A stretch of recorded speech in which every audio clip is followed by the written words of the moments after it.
مسند احمد بن حنبل کی حدیث نمبر ہے 7856۔ اسے امام بخاری رحمہ اللہ نے بھی نقل کیا ہوا ہے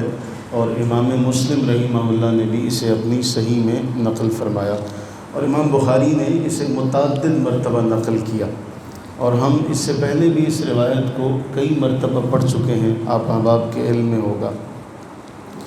حضرت سیدنا ابو ہریرہ رضی اللہ تعالیٰ عنہ بیان فرماتے ہیں کہ رسول اللہ صلی اللہ علیہ وآلہ وبارک وسلم نے ارشاد فرمایا، حاج آدم موسیٰ۔ ایک بڑا دلچسپ معاملہ ہے۔ رسول اللہ صلی اللہ علیہ وسلم نے ارشاد فرمایا کہ ایک بار ایسا ہوا کہ حضرت سیدنا آدم علیہ نبینا علیہ السلام اور سیدنا موسیٰ علیہ السلام کے درمیان بحث چھڑی۔ موسیٰ علیہ السلام کا مزاج آپ جانتے ہیں کہ اللہ تعالیٰ کے بڑے لاڈلے نبی، اور اللہ تعالیٰ سے بڑا پیار کا جو انداز ہے وہ بھی قرآن کریم نے بیان فرمایا۔ تو موسیٰ علیہ السلام حضرت آدم علیہ السلام سے کہنے لگے، آپ ہی ہیں نا جن کی وجہ سے ہم یہ سارے معاملے سے گزرے، نہ آپ وہ معاملہ کرتے اور نہ ہم جنت سے یہاں آتے، آپ ہی ہیں نا کہ انت آدم الذی اخرجت کہ ذریتک من الجنہ، اللہ نے آپ کے ساتھ یہ معاملہ کیا اور پھر آپ اور آپ کی زوجہ محترمہ جنت سے باہر آئے۔ تو حضرت سیدنا آدم علیہ السلام نے جو جواب ارشاد فرمایا وہ بڑا اہم ہے۔ اللہ کے نبی علیہ السلام فرماتے ہیں، حضرت آدم فرمانے لگے، انت الذی اصطفاک اللہ علی الناس برسالاتہ و کلامہ۔ اے موسیٰ، تم اللہ تعالیٰ نے تمہیں یہ مقام اور مرتبہ نوازا ہے کہ تمہیں اللہ نے رسالت کے لیے چنا ہے، منصب رسالت پر تمہیں فائز بھی کیا، اور تمہیں اللہ نے اپنے کلام کے لیے منتخب کیا کہ اللہ تعالیٰ نے تم سے کلام فرمایا، جس کا اللہ نے قرآن کریم میں بھی ذکر فرمایا، اے موسیٰ فتلومنی علی امر کتبہ اللہ علیہ او قدرہ علیہ قبل ان یخلقنی۔ اے موسیٰ، آپ اس مقام پر فائز ہوتے ہوئے مجھے ایسے معاملے میں مجھے ڈال کے شرمندہ کرنے کی کوشش کر رہے ہیں جو اللہ نے میرے پیدا ہونے سے پہلے ہی لکھا ہوا تھا۔ اور ایک روایت میں آتا کہ میرے پیدا ہونے سے پہلے 40 سال پہلے اللہ نے یہ معاملہ لکھا تھا کہ ایسے ایسے آدم علیہ السلام کریں گے۔ تو وہ معاملہ جو میرے پیدا ہونے سے 40 سال پہلے اللہ نے لکھا، جو میں پیدا بھی نہیں ہوا تھا، جب اللہ نے مجھے تخلیق بھی نہیں کیا تھا، تب اللہ نے یہ معاملہ لکھا کہ آدم کے ساتھ یہ معاملہ ہوگا۔ تم اتنے بڑے مقام پر فائز ہوتے ہوئے مجھے ملامت کرنے کی کوشش کرتے ہو۔ رسول اللہ صلی اللہ علیہ وسلم فرماتے ہیں، یہ وہ دلیل تھی حضرت آدم علیہ السلام کی کہ حضرت آدم علیہ السلام موسیٰ علیہ السلام پر غالب آ گئے اور معاملہ ختم ہو گیا۔ اس معاملے پر اس حدیث کی جو تشریح محدثین نے کی وہ بہت اہم ہے، اور بڑی ہی باریک فرق کے ساتھ اس کو واضح کیا۔ حضرت آدم علیہ السلام سے یہ معاملہ ہوا، اور اس کے بعد قرآن یہ فرماتا ہے فتلقى آدم، کہ آدم علیہ السلام نے رب سے چند کلمات لے لیے، اور پھر آپ نے اللہ کے حضور کیا عرض کیا، ربنا ظلمنا انفسنا، اے باری تعالیٰ ہم نے اپنے اوپر ظلم کیا۔ یعنی جو بندہ مومن غلطی کرے اور غلطی کرنے کے بعد اپنی غلطی سے توبہ کرے، رجوع کرے،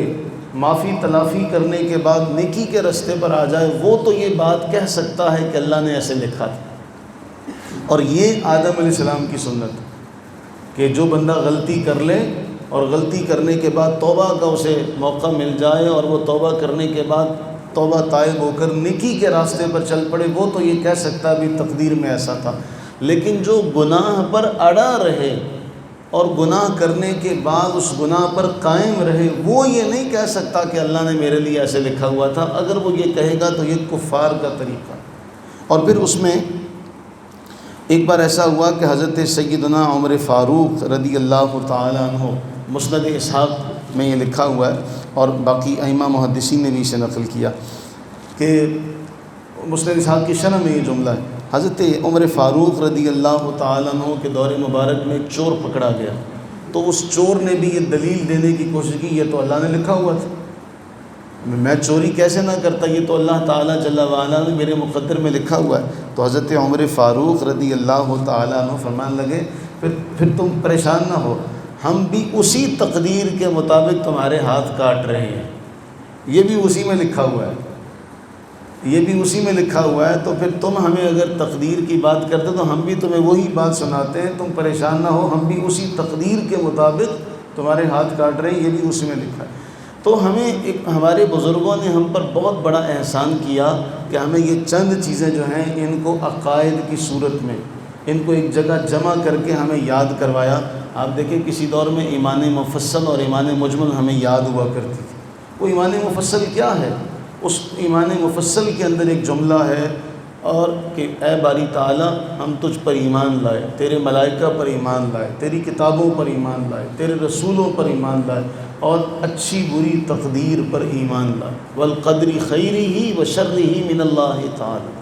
تو یہ جو تقدیر کا معاملہ ہے ہمارے ہاں اس میں دو پہلو پائے جاتے ہیں جو میں نے دونوں ذکر کر دیے، کہ اگر کوئی بندہ غلطی کر لے، غلطی کرنے کے بعد توبہ تائب ہو جائے، وہ تو یہ کہہ سکتا ہے کہ جی ایسا معاملہ تقدیر میں لکھا تھا، لیکن اگر کوئی گناہ کرنے کے بعد اپنے گناہ کو صحیح ثابت کرنے کے لیے یہ کہے کہ تقدیر میں ایسے لکھا تھا، تو یہ کفار کا طریقہ ہے، اہل ایمان کا طریقہ نہیں ہے۔ اور رہ گئی بات تقدیر کی، تو ائمہ محدثین نے اس حوالے سے بڑا خوب لکھا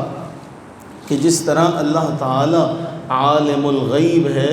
وہ ساری باتوں کا جاننے والا ہے، اس نے اپنے علم کے اعتبار سے یہ سب لکھا کہ بندہ یہ کام کرے گا، جیسے پریڈکٹ کرنا، اس نے یہ ساری باتیں اپنے علم کے اعتبار سے کہیں، یہ تو اس کے عالم الغیبی و شہادہ ہونے کی قوی دلیل ہے کہ اس کو یہ پتہ ہے کہ بندہ کیا کرے گا۔ یہ نہیں ہے کہ جی ہم اپنے گناہ کو یہ دلیل بنا لیں کہ جی اللہ نے لکھا ہوا ایسے تھا تو ہم نے یہ گناہ کرنا تھا۔ قرآن فرما رہا ہے ہم نے اسے راستہ دکھایا، ہدیناہ السبیل، ہم نے اسے راستہ دکھایا، اما شاکرن، چاہے تو یہ شکر گزاری والا راستہ اختیار کر لے، اور کفورا یا ناشکری والا راستہ اختیار کر لے، لیکن قرآن واضح طور پر بیان فرماتا ہے ما یفعل اللہ بعذابکم ان شکرتم وآمنتم، کہ اگر تم شکر ادا کرو اور ایمان لے آؤ تو وہ تمہیں عذاب دے کر کیا کرے گا؟ تمہیں عذاب دینے سے اس کی سلطنت میں اضافہ تو نہیں ہو جائے گا، تو وہ تمہیں عذاب کیوں کر دے گا؟ تم ہی شکر گزار نہیں بنتے تو وہ کیا کرے؟ اللہ سے یہ دعا کریں کہ اللہ تعالی ہمیں اس معاملے میں صحیح ہدایت والا راستہ جو ہے اس پر قائم رہنے کی توفیق عطا فرمائے، اور ہم اللہ سے یہ بھی دعا کرتے ہیں کہ اس خیر والے وقت کا صدقہ اللہ نے ہمارے بارے میں جو لکھا ہے، اللہ کرے وہ سارا کا سارا اچھا ہی لکھا ہو، ہمارے بارے میں جو کچھ لکھا ہو وہ سارا اچھا ہی لکھا ہو، اور اگر بالفرض ہمارے بارے میں کوئی ایسا جملہ ہے تو اللہ تعالی قادر ہے، وہ ان اللہ علی کل شیء قدیر، اسے اس کا واسطہ دیتے ہیں کہ باری تعالی ہماری تقدیر اگر بری ہے تو اسے اچھا فرما دے، اور ہمیں اپنی رحمت کا صدقہ اپنے نیک بندوں میں شامل فرما لے، آمین ثم آمین۔